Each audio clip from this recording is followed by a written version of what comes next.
ఏ కూటమితో ఎవడు దతకడతాడో తెలీదు, ఏ కూటమితో ఎవడో పొత్తులు పెట్టుకుంటాడో తెలీదు. 2014లో ఇదే కూటమి అధికారంలోకి వచ్చింది. ఇదే కూటమి పొడుచుకున్నారు, కొట్టుకున్నారు, తిట్టుకున్నారు, గొప్ప కూలిపోయారు. మరలా ఇదే కూటమి ఇదే తంతు 2024 ఎన్నికల్లో 3 పార్టీలు మళ్లీ కూటమిగా కలిసినాయి. అప్పుడు ఎందుకు కలిశారో తెలీదు, అప్పుడు ఎందుకు అధికారంలోకి వచ్చారు. తర్వాత కొట్టుకున్నారు, తిట్టుకున్నారు, విడిపోయారు. మరి అగైన్ మళ్లీ ఇదే ముగ్గురు కూటమి పేరుతో కుట్రలు చేయడానికి బయలుదేరారు. ఈ కూటమిని విలువలు లేని కూటమిని, విశ్వసనీయత లేని కూటమిని, ఒక మాట చెప్తే ఆ మాట నిలబెట్టుకోలేని కూటమిని ప్రజలు తన్ని తరిమైపోతా ఉన్నారు. జూన్ 4వ తారీఖున ఆ కూటమికి సమాధి చేయబోతా ఉన్నారు. ఈ పరిస్థితుల్లో ఆ కూటమి అధినేత పారిపోయాడు. ఆ కూటమి దత్తపుత్రుడు ఏమయ్యాడో తెలీదు. ఆ కూటమిని మోసిన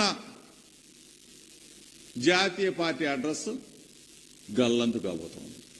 ఈ పరిస్థితుల్లో మరలా అగైన్ జగన్మోహన్ రెడ్డి గారు బ్రహ్మాండమైన భారీ మెజార్టీతో అధికారాన్ని చేపట్టబోతా ఉన్నాడనేది స్పష్టంగా అన్ని సర్వే సంస్థలన్నీ, జాతీయ సర్వే సంస్థలు మొత్తం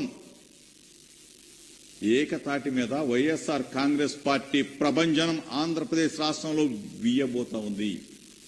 మరలా జగన్మోహన్ రెడ్డి గారు ముఖ్యమంత్రి కాబోతా ఉన్నాడని చెప్పేసి స్పష్టంగా చెప్తున్న ఈ పరిస్థితులు మనం చూసాం. ఈ పరిస్థితుల్లో ఎన్నికల్లో కుట్రలు పన్నారు, కుతంత్రాలు చేశారు. ఎలక్షన్ కమిషన్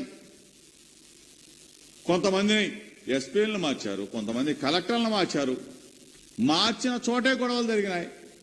ఆ గొడవలు జరిగిన దగ్గర మళ్ళా అధికారులను సస్పెండ్ చేశారు. అంటే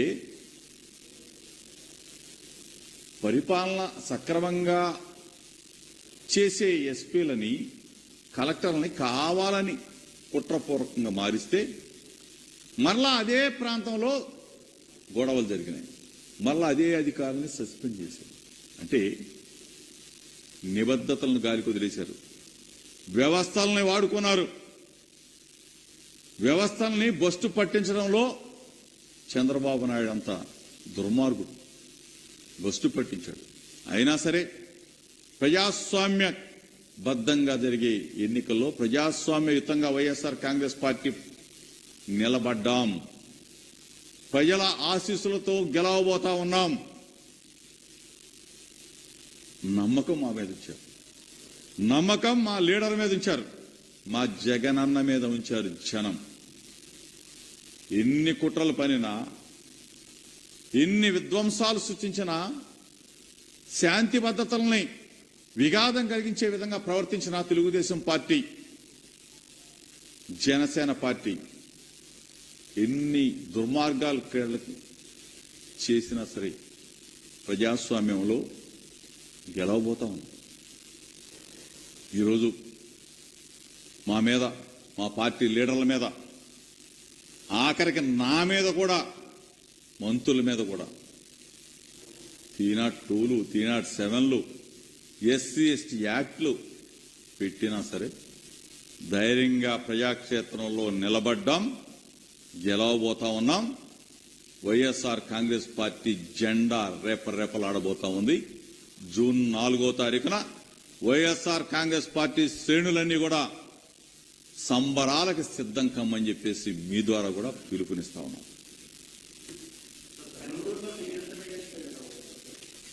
పెనమలూరులో బ్రహ్మాండమైన మెజార్టీతో గెలవబోతా ఉన్నాం. ఎందుకంటే ప్రజలు నమ్మారు, జగనన్నని దీవించారు, జగనన్నని మెచ్చుకో. ఎన్నిక ఎప్పుడు జరుగుద్దా, 5 సంవత్సరాలు జగన్మోహన్ రెడ్డి గారు మన కోసం సేవ చేశాడు, జగనన్న కోసం ఫ్యాన్ గుర్తు మీద ఓటు వేయాలని చెప్పేసి తహతహలాడారు. ఫ్యాన్ గుర్తు మీద ఓటు వేశారు.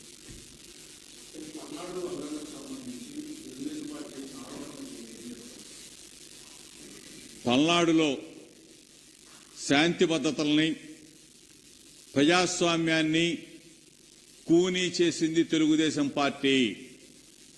అక్కడ అల్లర్లకి ప్రేరణ తెలుగుదేశం పార్టీ, చంద్రబాబు నాయుడే. ఎక్కడ ఏది జరిగినా సరే రెచ్చగొట్టే కార్యక్రమం చేసింది చంద్రబాబు నాయుడే, తెలుగుదేశం పార్టీనే. మేము ప్రజాక్షేత్రంలో శాంతియుతంగా ఉన్నాం, మేము ప్రజల పక్షాన ఉన్నాం, ప్రజలు మా పక్షాన ఉన్నారు. ఈ పరిస్థితుల్లో ప్రజలు ఓటు వేయడానికి మాకు సిద్ధంగా ఉంటే మా పార్టీ మేమెందుకు అల్లరి చేస్తాం, మేమెందుకు రెచ్చగొడతాం? చంద్రబాబు నాయుడు అనే వ్యక్తి ఆరిపోయే దీపం లాగా ఉన్నాడు కాబట్టి, ఆరిపోతానికి సిద్ధంగా ఉన్నాడు కాబట్టి, తెలుగుదేశం పార్టీ అడ్రస్ గల్లంతు కాబోతోంది కాబట్టి ఈ రాష్ట్రంలో విధ్వంసాలు సృష్టించాడు, శాంతి భద్రతకు విఘాతం కలిగించాడు,